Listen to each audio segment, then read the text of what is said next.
Bonjour à vous. En ce mercredi du 14 décembre, le temps des fêtes approche à grands pas. Hein? Dans 10 jours, ça va être la veille de Noël. Alors, en ce temps de l'Avent où l'on prépare nos cœurs pour cet enfant venu sur notre terre pour nous apprendre à aimer et à se donner jusqu'au bout avec lui, nous allons écouter l'Évangile selon Saint Luc dans le chapitre 7, le verset 18b à 23. Tu es parole de vie, tu es la source d'amour, oh Jésus-Christ, mon bon pasteur. Alléluia, alléluia, alléluia, alléluia.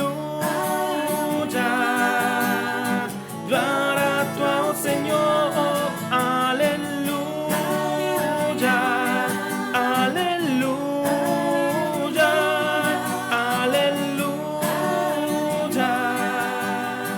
Gloire à toi, oh Seigneur.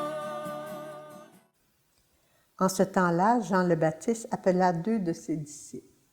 Il les envoya demander au Seigneur, « Es-tu celui qui doit venir, ou devons-nous en attendre un autre? » Arrivés près de Jésus, ils lui dirent, « Jean le Baptiste nous a envoyé te demander, « Es-tu celui qui doit venir, ou devons-nous en attendre un autre? » À cette heure-là, Jésus guérit beaucoup de gens, de leurs maladies, de leurs infirmités, des esprits impurs, dont ils étaient affligés, et à beaucoup d'aveugles il accorda de voir. Puis il répondit aux envoyés, « Allez annoncer à Jean ce que vous avez vu et entendu. Les aveugles retrouvent la vue, les boiteux marchent, les lépreux sont purifiés, les sourds entendent, les morts ressuscitent, et les pauvres reçoivent la bonne nouvelle. Heureux celui qui ne trébuchera pas à cause de moi. » Acclamons la parole de Dieu. Louange à toi, Seigneur Jésus. Alléluia, alléluia, alléluia, alléluia. Gloire à toi, oh Seigneur, alléluia, alléluia, alléluia. Gloire à toi, oh Seigneur. Alors, nous avons entendu l'Évangile. Je me demande quel mot ou phrase m'interpelle dans cet Évangile. Jean le Baptiste appela 2 de ses disciples et les envoya. Pourquoi 2? Dès le début, c'est la mission où Jean-Baptiste il les envoie 2 par 2. Jésus appela ses disciples et les envoya 2 par 2 aussi. À mon humble avis, le soutien, la force de la prière communautaire, la sécurité et sa parole. Quand vous êtes 2 ou 3, je suis là au milieu de vous. Comme vous et moi, on sait bien que même si on est seul, il est là au milieu de nous. Mais pour l'évangélisation, il les envoie 2 par 2.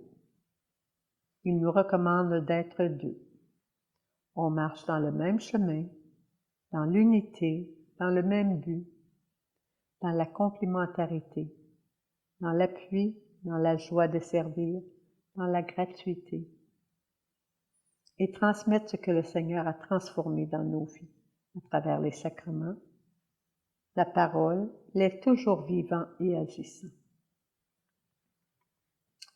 Intercédons par nos prières et nos offrandes pour tous ceux qui ont la mission d'apporter la bonne nouvelle, et soyons des enfants de la lumière. Que Jésus veut éclairer d'autres enfants avec nous. Il nous fait confiance. Soyons à l'écoute et agissons. La deuxième phrase, c'est « Allez annoncer tout ce que vous avez vu et entendu ». Pour cela, nous devons annoncer ce que nous avons vu et dire ce que nous avons entendu. Nous devons avoir ce cœur de pauvre, ce cœur qui sait s'émerveiller, qui sait écouter et agir. Dans ta vie, as-tu vécu ou entendu vu des choses que seul le Seigneur a pu transformer? Pour ma part, oui, plusieurs choses et comportements que j'avais tout essayé par moi-même, mais que je n'arrivais pas. Quand j'ai finalement lâché prise, le Seigneur a agi, l'a transformé, même les choses que je ne pouvais pas moi-même. Même mon intercession pour les autres a porté fruit aussi. Quand on prie pour les autres, il y a quelque chose qui se passe dans leur cœur, puis on sait bien que chacun est libre, mais soyons persévérants dans la prière pour vraiment croire que Jésus agit à travers notre prière. Gloire à toi, Seigneur. Disons à notre Père, afin que ses enfants puissent lâcher prise et lui faire confiance, parce que chacun de nous puisse puiser et goûter et voir les transformations que seul le Père, le Fils et l'Esprit Saint peuvent faire en nous.